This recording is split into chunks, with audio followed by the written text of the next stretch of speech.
Evet, bahardan kalma bir gün. Sanki bahar gelmiş. Geçtiğimiz haftalarda buraya karavan kampına da gelmiştim. Kafa kafaya kaza. Ya karşıdakinin canını yakmaya ne hakkınız var ya? Evet dostlar, yeni videodan herkese merhabalar. Günaydın. Bugün yeni bir test için karşınızdayım. Şu an sabah saat 6 ve buradan yola çıkacağız. Keles Kocaeli'ye gideceğiz. Bugün Tesla ve karavanla birlikte bir test yapacağız. Bu testin konusu karavan Tesla'dan ne kadar enerji sarf ettirecek. İlk başta 80'e kadar şarjımızı dolduracağız. Onunla birlikte Keles Kocaeli'ye doğru yola çıkacağız. Sonra tekrar aynı şarj istasyonuna geri döneceğiz. Sonra tekrar dolduracağız. Bu sefer karavanımızı bağlayacağız ve karavanla aynı rotayı tekrar yapacağız ve elektrikli araçla karavan ne kadar elektrik sarf ettiriyor bunu öğrenmiş olacağız. Hadi gelin hep birlikte teste başlayalım.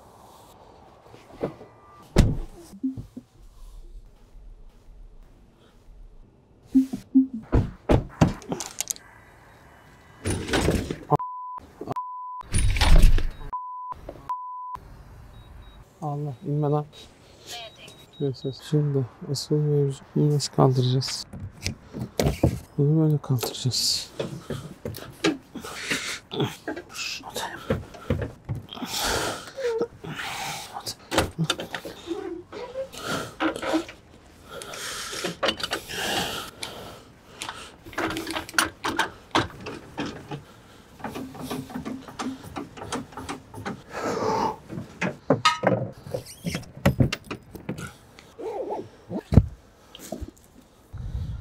Küçük bir aksaklık yaşadık. Devam edelim.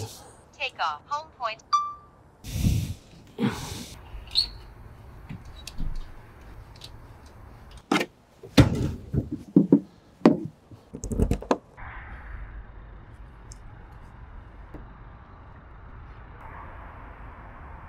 Evet, römork moduna otomatik olarak soketi taktığımız anda geçti. %21 şu anda şarjımız var ve yola doğru çıkıyoruz.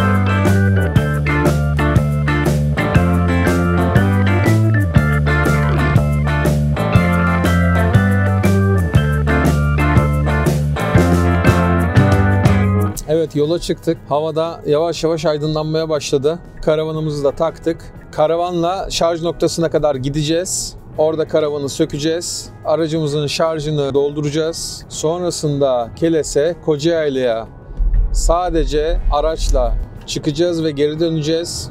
Dönüp tekrar Tesla'nın şarjını dolduracağız. Karavanı bağlayıp o şekilde hareket edeceğiz. Kocaeli'ye çıkıp tekrar geri döneceğiz ve tekrar şarja bağlayacağız. Bu şekilde ne kadar kilowatt harcadığını net bir şekilde görmüş olacağız. Karavanı bağladığımızda araçta birkaç tane uyarı vermeye başladı. Mesela şeritten ayrılmayı önleme kullanılamıyor diyor. Bakalım. Otomatik pilot o da kullanılamıyor. Karavanla bunlar kullanılamıyor. Bunun da bilgisini vermiş olayım. Fakat römork modu var Tesla'da. Römork moduna aldığım zaman arkada bir römork olduğunu ya da bir karavan olduğunu göstermiyor trafik planında.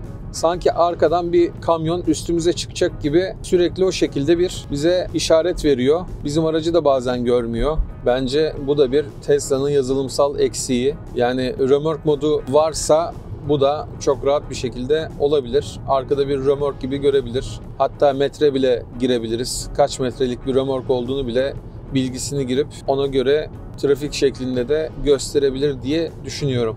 Tabii ki siz yine fikirlerinizi yorumlara yazabilirsiniz. Aslında bunların sonrasında da tekrar Kocaeli'ye dönüp bir hafta sonu kampı yapabiliriz. Bakalım oradaki duruma göre onu da planlayacağım.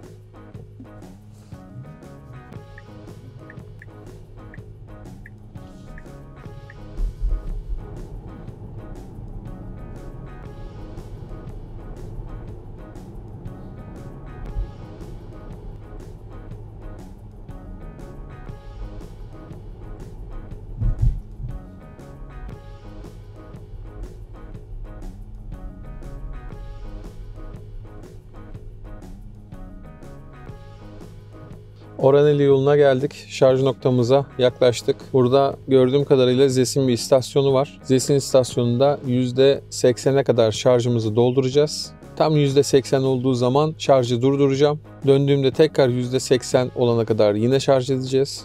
Ve birebir olacak şekilde, aynı olacak şekilde test etmek istiyorum. Evet, şimdi bir karavana burada yer bakmamız lazım.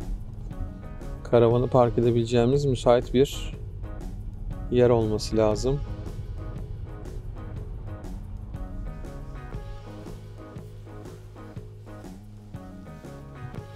Şarj istasyonları sol tarafta. Bunu da o tarafa doğru alalım.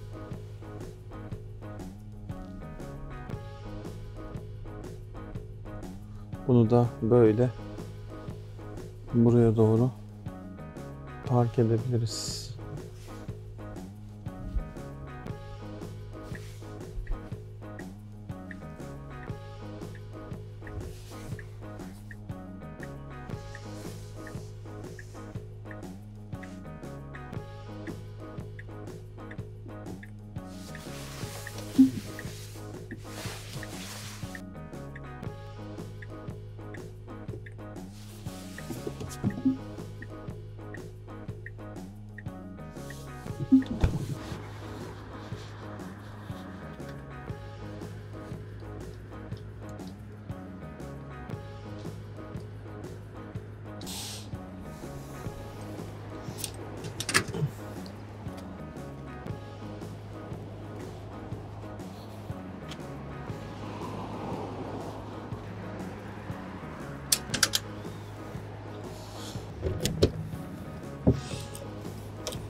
Kaplin kilidimizi de takalım. Ne olur ne olmaz.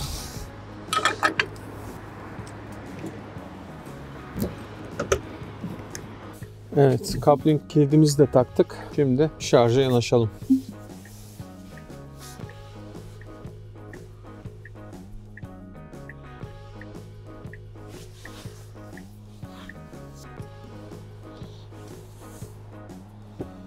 Şu anda şarjımız %11.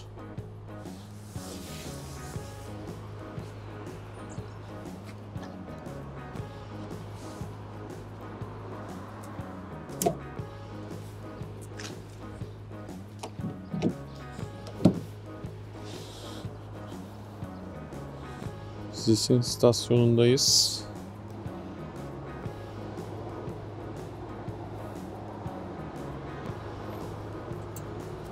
Şu an şarjı başlatıyor. Evet, şu anda şarj etmeye başladı. Aracımızı, karavanı da buraya park ettik. Eker Meydan'dayız. Bursa Eker Meydan'dayız.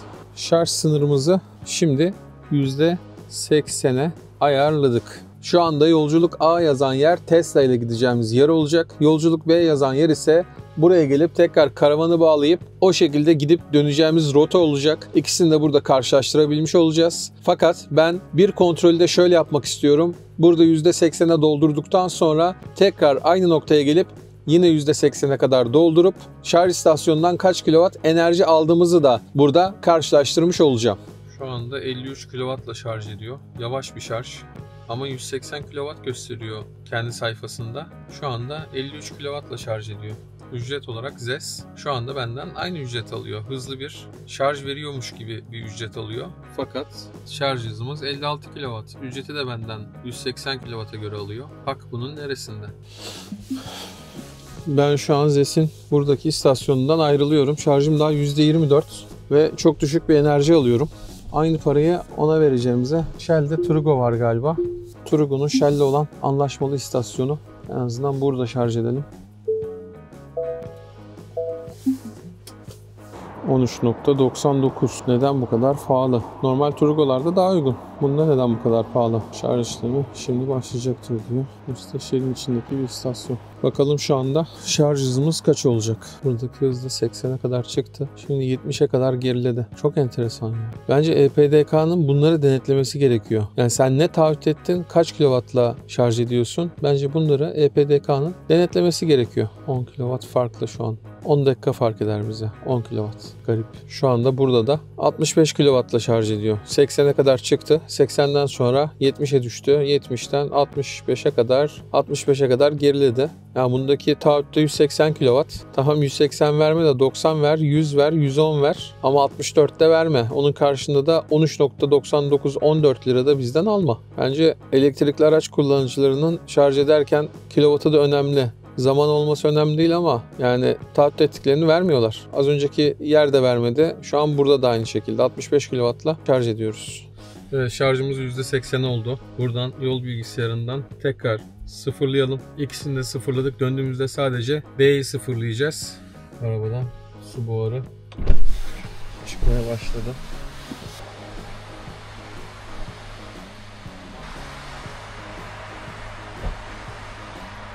Evet, yolculuğumuza başlıyoruz. Rotamızı da kuralım. 52 dakika 57 kilometre gösteriyor. Evet, haydi yola çıkalım. İklimlendirmemiz açık. Otomatikte ve 22 dereceye ayarlı şu anda.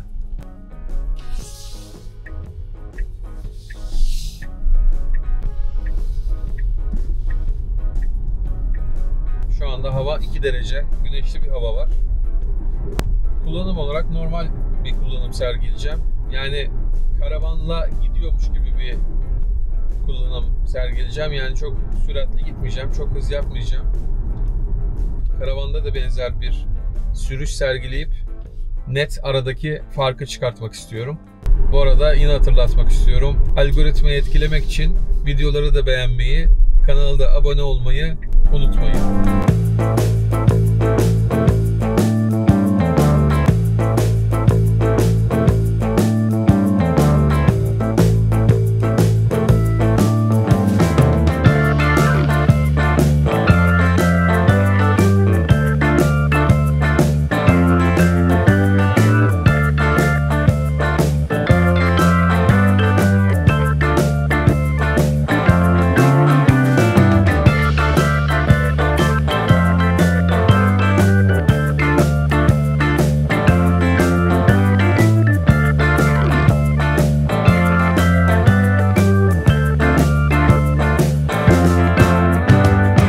Evet, şarjdan bu yana 20 kilometre yol geldik. 5 kW harcadığımızı gösteriyor şu anda. Kilometre başına 239 Watt harcadığını şu anda gösteriyor bilgi ekranı. Şarjımız şu anda %71. Bakalım Kocaeli'ye çıktığımız zaman durum ne gösterecek?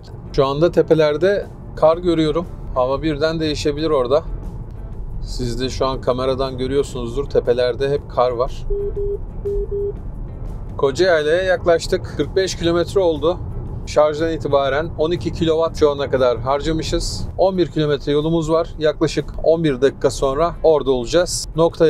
Noktaya vardıktan sonra tekrar aynı şarj istasyonlarına dönüşe doğru yola geçeceğim.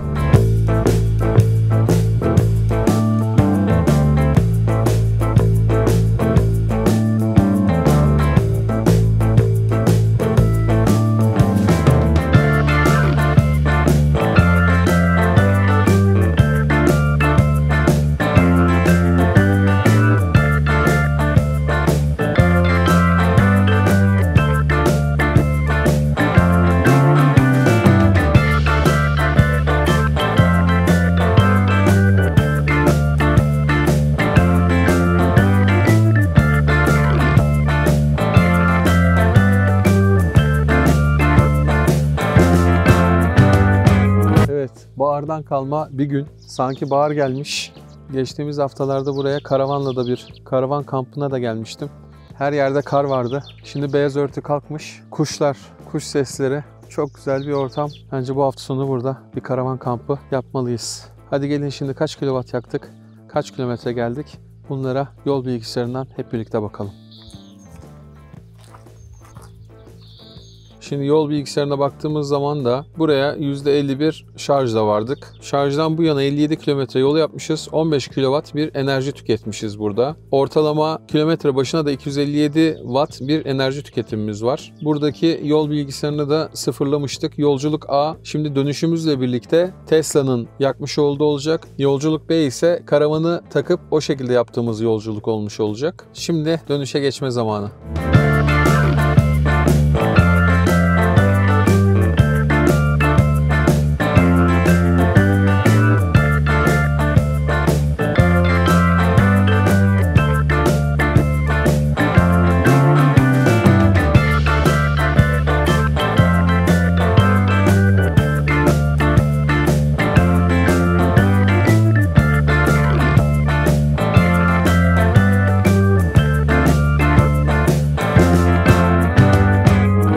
Yaylada gerçekten tam bir bahar var. Yani tişörtle dışarıda durabilirsiniz. Burası tam 16 derece şu anda.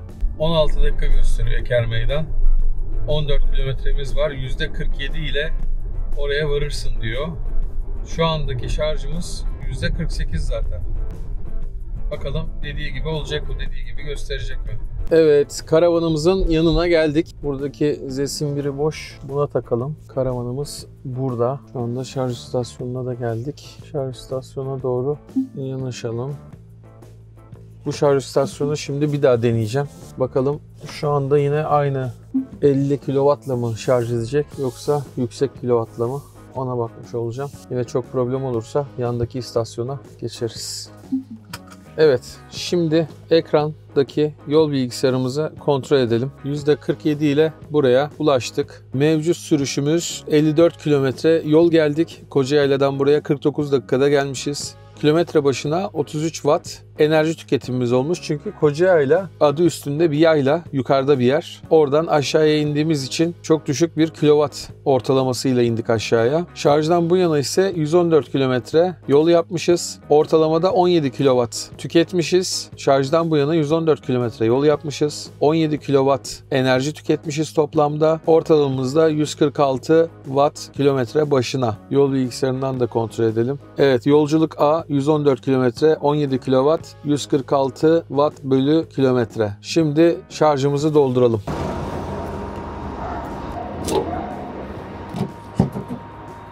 QR kodumuzu da okutalım. Şarjımız başladı. Yine %80'e kadar bataryamızı dolduracağız ve sistemden, ZES'ten kaç kilowatt aldığını görmüş olacağız. Evet, şu anda sabahki gibi değil. Şu anda 101 kilowattla 99-100 kilowattla şarj ediyor ZES. Sabah 50 kW ediyordu. Şu anda düşüyor yine 95 kW'lara, 94 kW'lara düştü ama sabahkinden çok iyi. Şarjımızı doldurduktan sonra karavanımız burada. Karavanımızı tekrar bağlayıp yolumuza devam edeceğiz. Bakalım karavanla olan yakıt sarfiyatımız ne olacak? Hep birlikte izleyeceğiz. Evet, şarjımız %80 oldu. Şarjımız tamamlandı. Şimdi aracımızı şarjdan çıkaralım. Diğer detaylara da ZES'in uygulaması üzerinden bakalım. Evet, 20.856 kW 17 dakikada şarj almışız. Şimdi karavanımızı bağlama zamanı. Şimdi karavanımızı ileriye doğru alalım. Evet, coupling kilidini de kıralım. Evet, şarjımızı %80 yaptık. Yol bilgisayarımız B tarafını sıfırladık. B tarafı bize karavanla gidişimizin, dönüşümüzün ortalamasını vermiş olacak. Oradan takip etmiş olacağız.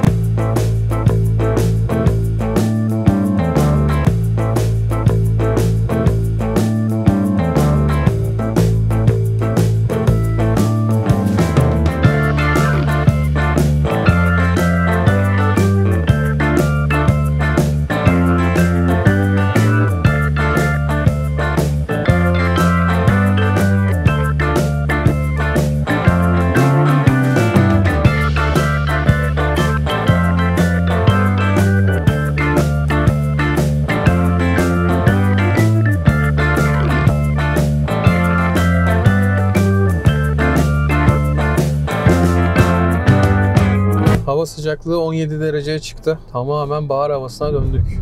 Benim tahminimce %10 ile %15 arası bir şarjla ilgili düşüş bekliyorum. 24-25 kilometremiz kaldı. O da yine 24-25 dakika gösteriyor. Kocayayla'ya, yani burada olmanızı isterdim. Bakın şurada hemen karşı tepede karla yığılı.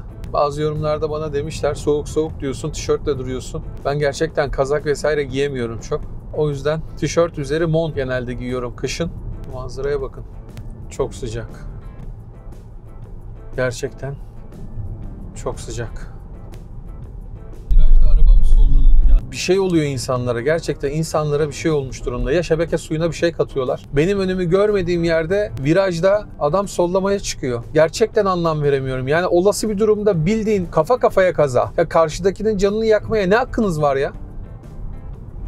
Gideceğimiz konuma vardığımızda şarjımız %51'di. Şu an şarjımız %49'a düştü. Daha 20 dakikalık yolumuz var. 19 kilometre yolumuz var. Tahmini %37, 36, 37 ile oraya varacağımızı gösteriyor Tesla. Fakat yine bunu vardığımız zaman görmüş olacağız.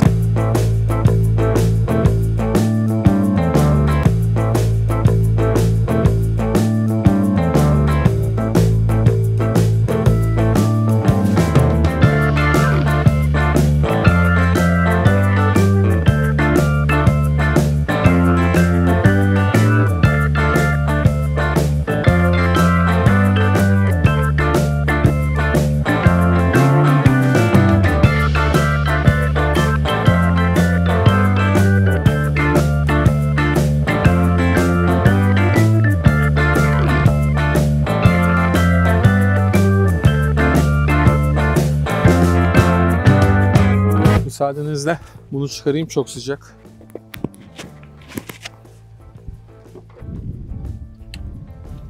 Hava daha da ısınmış durumda. Hafif rüzgar var. Rüzgar çıkmış. Ama her şey gayet güzel. Şimdi karavanı da getirdik. Gelin hep birlikte kaç kilometre yapmışız, kaç kilowatt harcamışız bunlara bakalım. Ondan sonrasında tekrar aynı istasyon, aynı şarj istasyonuna dönüp yine şarjımızı dolduracağız. Bakalım tam olarak kaç kilowatt doldurmuş olacağız. Haydi gelin tüketim durumumuza bakalım. Hava gerçekten çok sıcak. Şu anda Mart kapıdan baktırır, kazma kürek yaktırır diyorduk ama bu başka bir Mart. Evet. Şimdi şarjımız %32 kalmış durumda. Yol bilgisayarına gidelim. Gördüğümüz gibi ilk turda 171 kilometre yapmışız. 42 kilowatt toplamda enerji harcamışız. Ortalamamızda kilometrede 243 tüketim yapmışız. Şimdi sadece gelişte 56 kilometre yol kat etmişiz. Toplam 25 kilowatt harcamışız. Ortalamamızda 438. Şimdi Zest'teki dolumumuza da baktığımız zaman geriye dönüşte doldurduğumuzda bize 18 dakikada 20 kW enerji verdiğini söylüyor gidiş dönüş. Yani ben depoyu Zest'e doldurdum, 20 kW satın aldığımda %80'e geldi. Oradan da %80 ile çıkmıştık. Fakat araçta 42 kW gösteriyor. 2 katından daha fazla. Yol bilgisayarı 2 katından daha fazla gösteriyor tüketimi. Bence burada bir yanlışlık var. Ne oldu? Ne oldu? Yemek mi istiyorsun sen? Vereceğim birazdan, bekle. Yani burada yol bilgisayarında 2 katından daha fazla gösteriyor şu anki durumu. Bence bu da garip. Sabahki doldurduğumun bu testle bir alakası aslında yok. Sabah sadece %80'e kadar doldurmak için doldurdum. Dolu depo çıkma mantığı gibi düşünün. Ama toplamda yaktığı yakıt 20 kW. Şu anda yol bilgisayarında gördüğümüz 171 kilometrede 42 kW. Burada bir hata var. Şarjımız şu anda %32. Ama büyük ihtimal elektriği doldurduktan sonra akşam ben tekrar buraya döneceğim. Hafta sonunu burada geçireceğim. Sakin, kimse yok. Çok güzel bir ortam var şu an burada. Size de biraz göstereyim.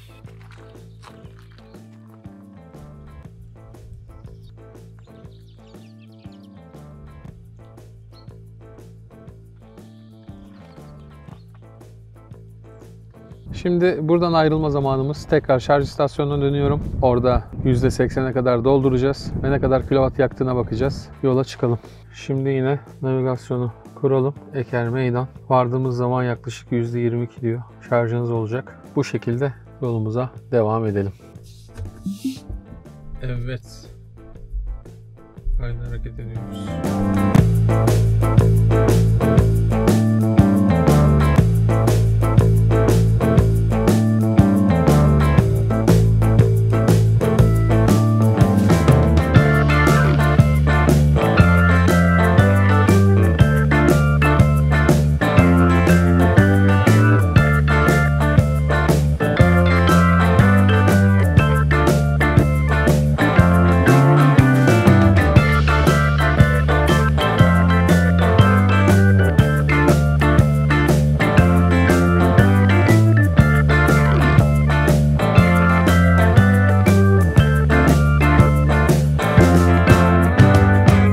Çeki demirinin takma süreciyle ilgili ayrı bir içerik oluşturmuştum. Bunu da kanaldan izleyebilirsiniz.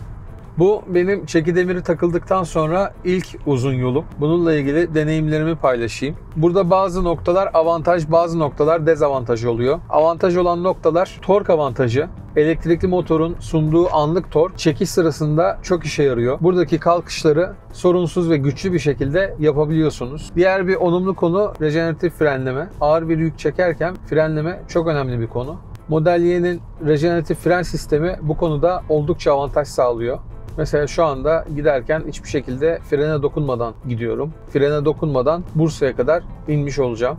Ayrıca bu rejeneratif frenleme fren mesafesinin de dengesini sağlıyor. Olumsuz yönü ise tabii ki bildiğiniz gibi tüketim artışı. Uzun yolda yük ve hız değişkenlerine bağlı olarak tüketim artabiliyor. Örneğin şimdi bu karavanı çekerken tahminim %40, %50 tüketimin arttığı. Sonuç olarak şöyle diyebiliriz. değer mi? Eğer bir remork ya da karavan çekmeyi düşünüyorsanız Tesla Model Y bunun için gayet uygun bir seçenek. Ancak burada menzil kaybını göze almak gerekiyor. Uzun yol planlaması yaparken de şarj istasyonlarını daha dikkatli hesaplamak şart. Tabii ki burada çekme kapasiteleri de önemli. Tesla Model Y maksimum 1600 kilogram çekme kapasitesine sahip. Örneğin 1600 kilogramdan daha fazla bir karavanınız varsa bunun için fosil yakıtlı araçlar daha doğru olur. Mercedes Vito gibi araçlar daha doğru olur. Tabii ki burada önemli etkenlerden biri sürüş deneyimi ve konfor. Tesla Model Y'nin buradaki konforu, sessizliği, titreşim olmaması konfor avantajı sunuyor. Sonuç olarak eğer hafif bir römork ya da karavan çekiyorsanız ve menzil planlaması yapmayı göze alıyorsanız Model Y sizin için uygun bir araç olur.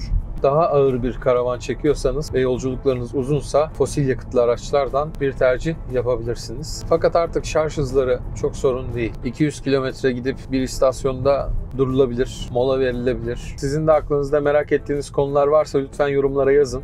Videoyu beğenmeyi unutmayın. Kanala da abone olmayı unutmayın. Diğer videoları da beğenmeyi unutmayın. Şarj noktamıza geldik.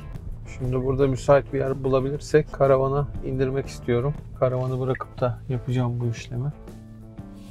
Şurada bırakabiliriz gibi geliyor. Evet. Şarj istasyonu boş.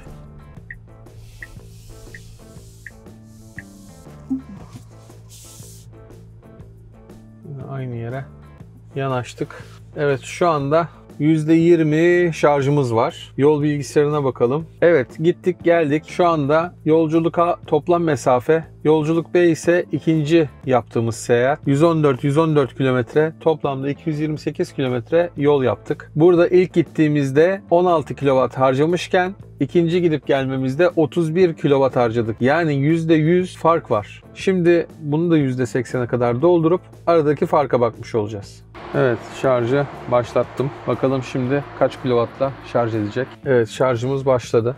34, 45, 48, 54, 60, 77. Güzel. Hızlı gidecek gibi. Başta çok yükseklere çıkıyor. Ondan sonra düşüyor. İnşallah öyle bir şey olmaz. Çok güzel. 123 kW.